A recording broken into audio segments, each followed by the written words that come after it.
Halo Fitness Mania, kali ini kita akan membahas tentang klasifikasi olahraga beban dan aerobik. Banyak yang bingung, saya ini melakukan ini, itu, dan segala macam, masuk kategori mana, dan akhirnya warawiri jadi bingung, tidak ada konsepnya. Ini hanya semacam mind mapping yang saya coba urai, ya, tentang kalau misalnya kita melihat olahraga itu dari perspektif globalnya seperti apa, ya. Kita mengenal ada ceritanya 4 jenis kegiatan, ya, ada dalam olahraga. Ada yang namanya stretching, ya, ada yang mungkin namanya yoga atau pilates, ya. Kemudian ada yang namanya pengencangan otot. Bahkan pengencangan otot sendiri mungkin harusnya ada pilates di dalamnya, ya. Kemudian ada aerobik, ya, dan ini semua color coding, jadi Fitness Mania bisa melihatnya. Nah, saya memetakan kegiatan olahraga seperti ini supaya ada pemahaman, oh yang saya lakukan sebenarnya apa. Nah, di olahraga pengencangan otot ada dengan berat badan sendiri, ada dengan beban lepas, ada dengan peralatan mesin. Jadi kalau misalnya berat badan sendiri ya sederhana ya, dengan squats, dengan chin up, dengan push ups ya, dengan abdominal crunches, plank, rata-rata itu adalah gerakan-gerakan yang menggunakan berat badan sendiri.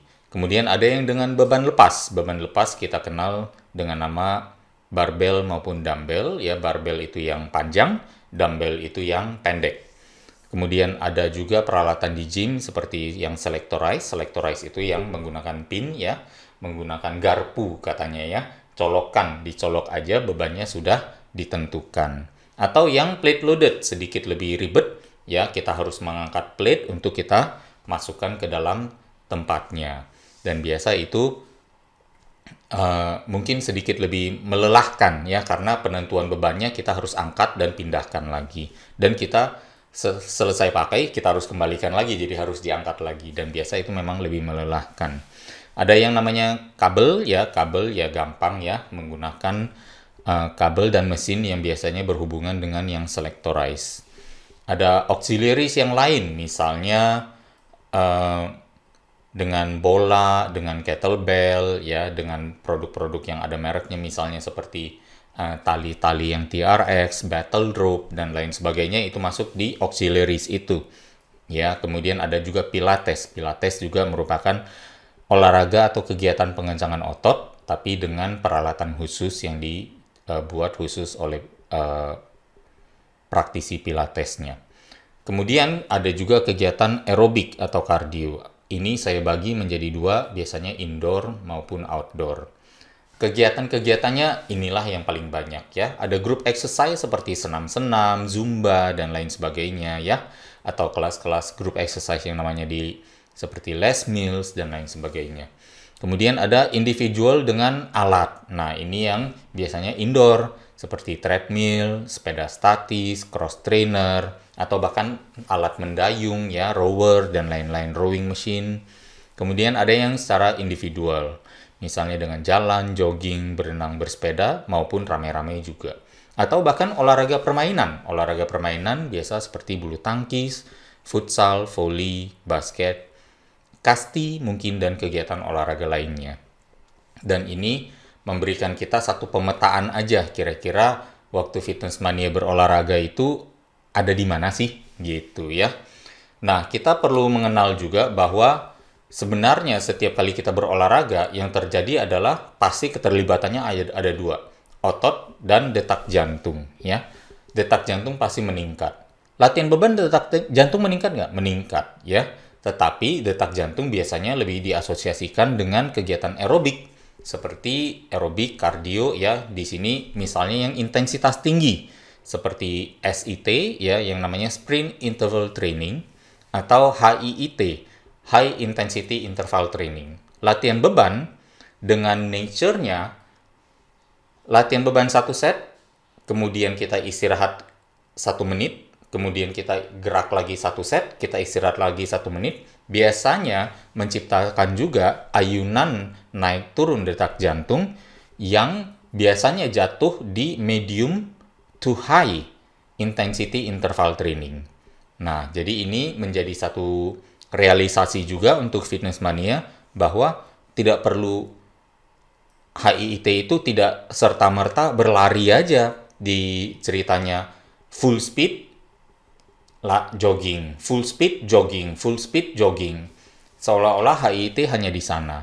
Atau misalnya mungkin HIIT dalam bentuk kegiatan sirkuit training atau CrossFit. Nah, itu juga sebenarnya eh, bisa kita lakukan, tapi perlu berhati-hati karena biasanya gerakan-gerakan dalam sirkuit training atau yang sebenarnya CrossFit adalah bagian dari sirkuit training, ya.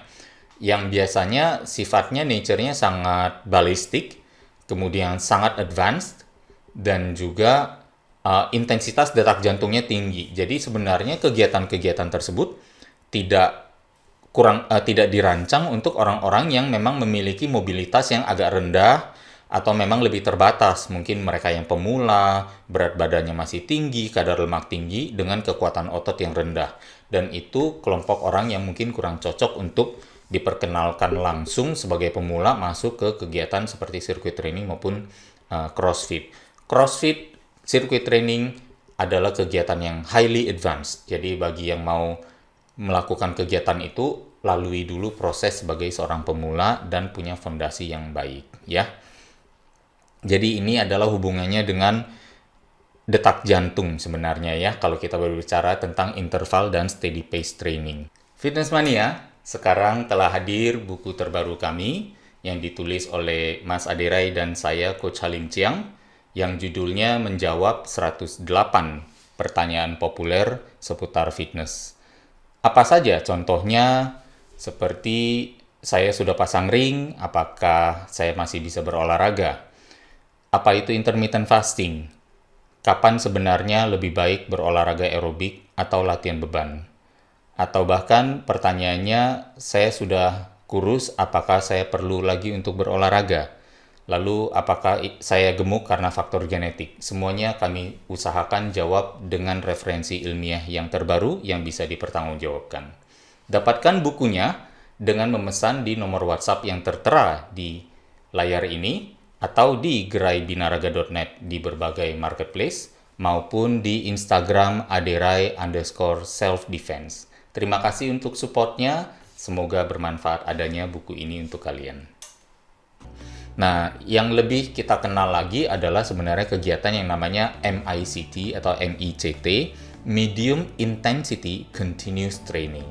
Jadi olahraga ya ibaratnya, ya biasa kalau jogging ya jogging aja. Nggak ditambahin speed, nggak diperlambat juga. Yang penting speednya atau kecepatan larinya sama aja. Kalau bersepeda juga goesan, ya kayak begitu juga ya. Sama aja, terutama mungkin di jalan yang datar. Tapi kalau misalnya di jalan yang menanjak dan turunan, ya akhirnya berbeda, ya.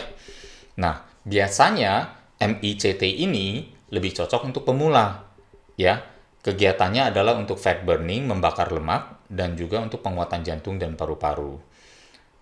Untuk pemula, fokusnya di fat burning aja, tapi yang sudah memiliki kekuatan jantung yang lebih baik, sudah mengalami penurunan berat badan atau kadar lemak yang lebih signifikan, mereka sudah mulai qualified untuk melakukan penguatan jantung dengan MICT ini, ya. MICT bisa di mana? Saya kembali balik lagi dikit, ya. Semua kegiatan ini bisa, yang di kotak hijau ini bisa kita lakukan, baik itu SIT tadi, baik itu HIIT maupun MICT. Ya, jadi semua kegiatan di sini, aerobik dan kardio, bisa kita coba lakukan di berbagai level intensitas. Tapi diingat, alangkah baiknya pemula memulai dari MICT dulu, sampai baru nanti pelan-pelan setelah yakin dengan kapasitas jantung yang meningkat, kapasitas paru-paru yang meningkat, pola hidup yang sudah lebih baik,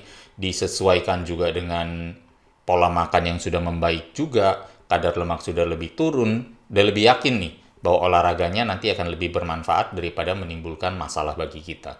Maka kita bisa naik kelas di sana, ya.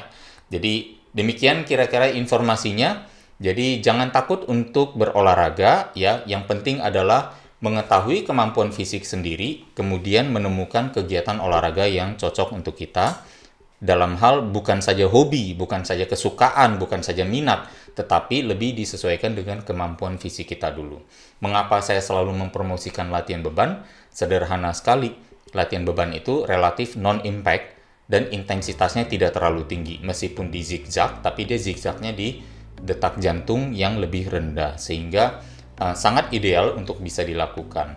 Dan ternyata juga kerusakan otot yang ditimbulkan dari latihan beban ternyata membantu kita untuk membangun otot yang lebih banyak dengan berbagai manfaat kesehatan yang luar biasa ya. Jadi next kita akan bahas juga tentang berbagai manfaat kesehatan dari latihan beban.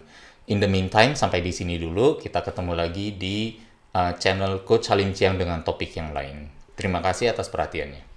Di Bina Raganet, kami selalu percaya bahwa setiap orang pasti bisa memiliki tubuh yang ideal dan sehat. Dengan subscribe, like, dan share video ini, Anda turut membantu membangun Indonesia sehat dan kuat. Salam Jelas Fitness, saya JP.